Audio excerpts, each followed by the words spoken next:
Okay, welcome to my kitchen. I wanted to share my little lemon cake recipe with you. So we're going to crack on. We're going to make some pastry first, so let's get going.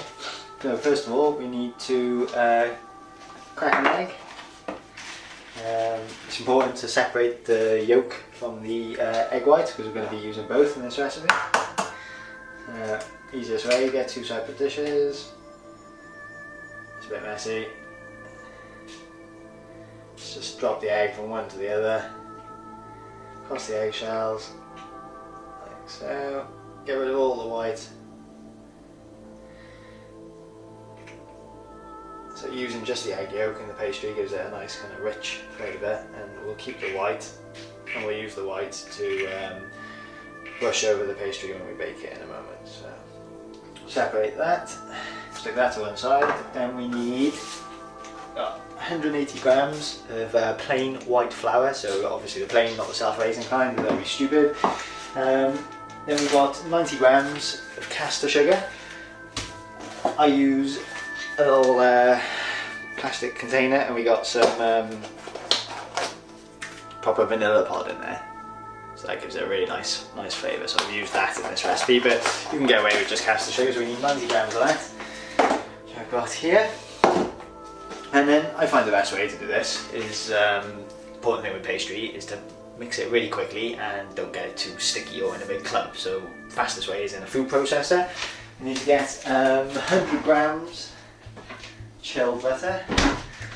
Important, this is really cold as well, so it's 100 grams chilled plain butter, unsalted as well, we don't want it salted.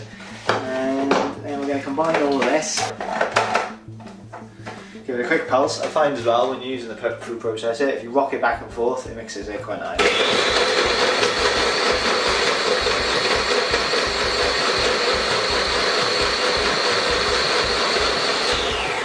Okay, right, now we're going to add just a little bit of water. When I say a little bit, we're probably talking about a tablespoon or so. So I'm going to put one. So it's about 1 tablespoon, that's not gone in yet, that's just in a little cap. We're going to add that with the egg yolk to the mixture, so we're going to let it spin. A little bit of water, a little bit of egg yolk.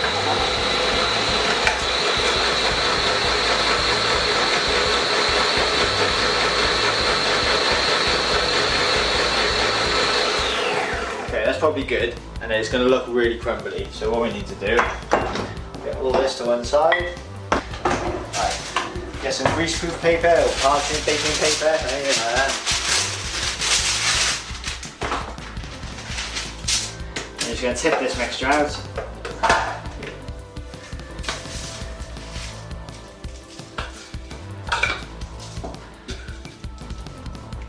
Right, as you can see, that's probably really loose, flaky, crumbly. It doesn't look like it's going to stick together very well. So carefully gather it up. Gently start squeezing it together. Okay, so we've got a nice full pastry. Okay, for those little bits. We'll pop this in the fridge to chill half an hour. Again, key to pastry is everything's got to be really cold, and you've got to work very fast and don't press it too much. So I'm going to clean up some mess, and we'll be back. Okay, so the pastry's been chilling in the fridge for a little while. We're going to roll it out, pop it in the tin, and then we're going to bind bake the first part of this recipe, which is just making the case. It's important to have a good quality tin. Got a nice solid metal tin. Yeah, I've lightly greased that, so I've just got some butter, bit of kitchen roll, whacked it all over. And what we're going to try and do is roll this out nice and thin and get it in there. So this is the tricky bit. I recommend putting this down first in the middle of your tray, and a little sprinkle flour over the top. I'm going to try and do this quite quick, okay, so it is still a bit brittle. I tend to find if you press this out into a nice big disc shape before we start, just make sure, and it will crack quite a bit, but it doesn't matter at the start, so you can get away with this. This is a good tip, keep your rolling pin in the freezer, so we'll get it out, it's nice and cold.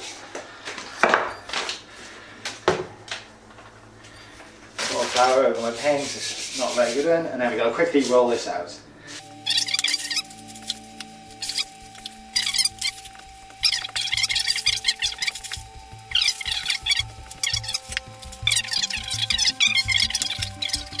Okay, so got that fairly well rolled out. Maybe we've got a bit more there, and a little bit on that side.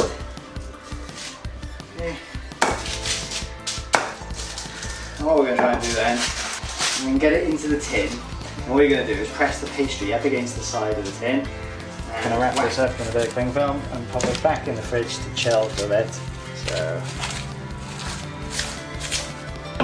bit of cling film, loosely wrapped. It's just to stop it drying out really when it's in the fridge. I'm going to pop that back in the fridge for 15 minutes.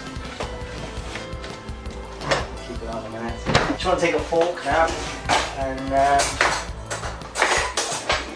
just going to lightly prick the base, not too deep.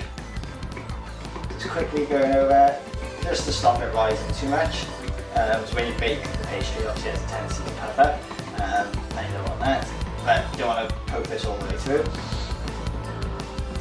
Now's the time, mind, if you had any holes or any cracks in your pastry, you would use the little bit that we kept from earlier and fill that up. So what I find is quite a good trick is get a piece of paper, greaseproof paper, the round bit of the tin I drew around earlier, cut this out so we got a circle. We're going to place our greaseproof paper down in there like so. I'm going to take some kitchen foil.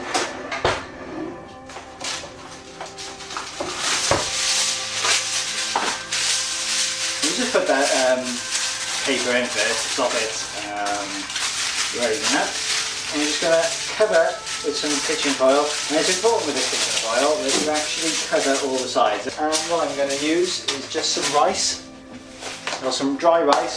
I'm going to pour this on top, fill it in to keep it down, and then we're going to pop this in the oven 200 degrees for about 20 minutes. 20 minutes, about golden brown, and then we're going to pull it out and then we're going to rebake it again, but this time uncover it so it goes nice and golden brown. But first things first, 20 minutes now in the oven, middle of a preheated oven, 200 degrees, in it goes. Job done. This is the first bake. I'm going to take this out now. Put this on the side, that's hot. So now we've got to get the hot rice out, lift off the foil. So be careful, this is really hot. Now you remember the bit of paper that we left here, this is what stopped it sticking to the base of the foil. So you can prise that out carefully. Okay, and then we're going to use the last of the egg white now and give it a good basting this time. And this helps bind and seal any bits up.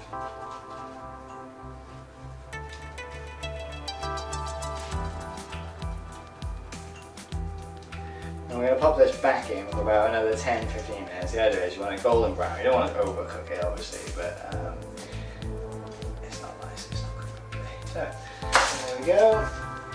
I'm going to pop this back in the oven now for another sort of 10-15 minutes.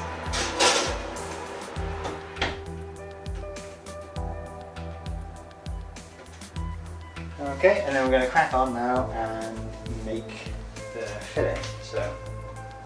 Okay, so to make the filling, what we're going to do, we're going to zest and juice 4 lemons, right? So I've already started. You can zest with a grater. You need to be really careful that you only get the kind of zest and you don't get the white pitty stuff in the middle, because that makes it taste really horrible. So I highly recommend one of these proper zesters, little holes in it, to get them in Tesco's, places like that, a couple of quid. Makes your life a lot easier and you don't get any of the horrible stuff in. So just quickly zest now this lemon. The idea is, okay, you can sometimes put some of this zest in the pastry as well. I haven't this time around, but it's good, quite nice actually in the pastry mixture. So like I say, get all the nice juicy lemon rind off the front. It's important actually when you get your lemons to make sure you get unwaxed lemons. So they quite often wax lemons for freshness and storage, but you don't really want that in your cake because it tastes like shit. So we just zest these up quickly. We're going to just juice up this. So we've got 4 lemons, juice of 4 lemons and the zest of 4 lemons in a bowl. Job done. Then we need 225 grams of caster sugar, so it's more sugar again, and 125 ml of cream and 5 eggs, okay? we've already got 4 here. We have 5 eggs. Okay, then basically you just need to find a big bowl, whack all this in and mix and combine. Yeah, you can do it with a whisk. It's really lazy, it's easier to do it with a blender. And blender is perfect for this.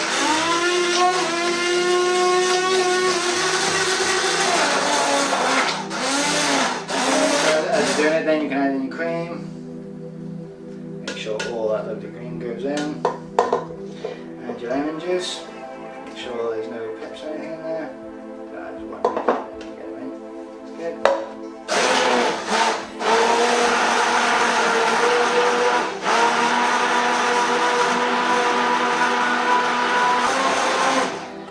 So basically that's probably done now.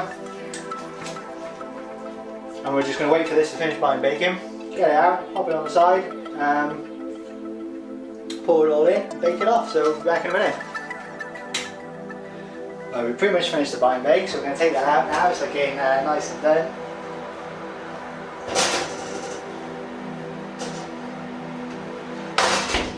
Make sure that's nice and golden brown.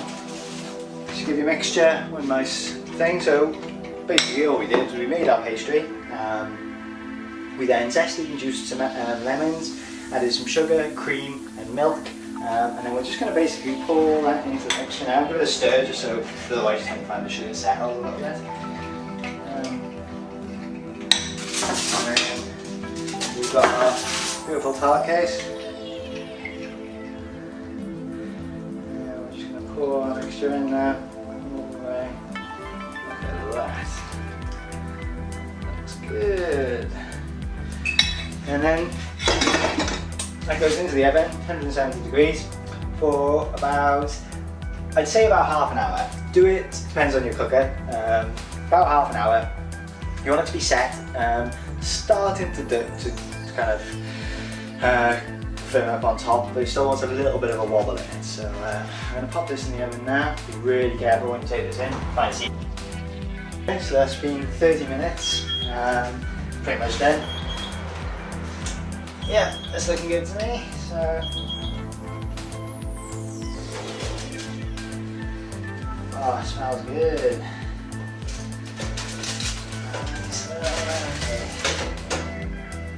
Okay, there we go. You see it's still got a bit of a wobble, slightly browning on top. That's pretty much done. So that's it. Because it's in one of those tins with the bottoms, let it cool down for a bit because the pastry is not set. And just take like a jar or something, stick it on there, lift it up, put it on top, and the lid should slowly work itself off. So it's all very good so far. And then really just to finish it off, I got a little bit of icing sugar.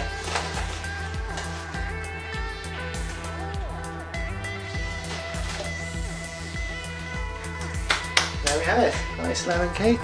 Let's have a look at that bad boy.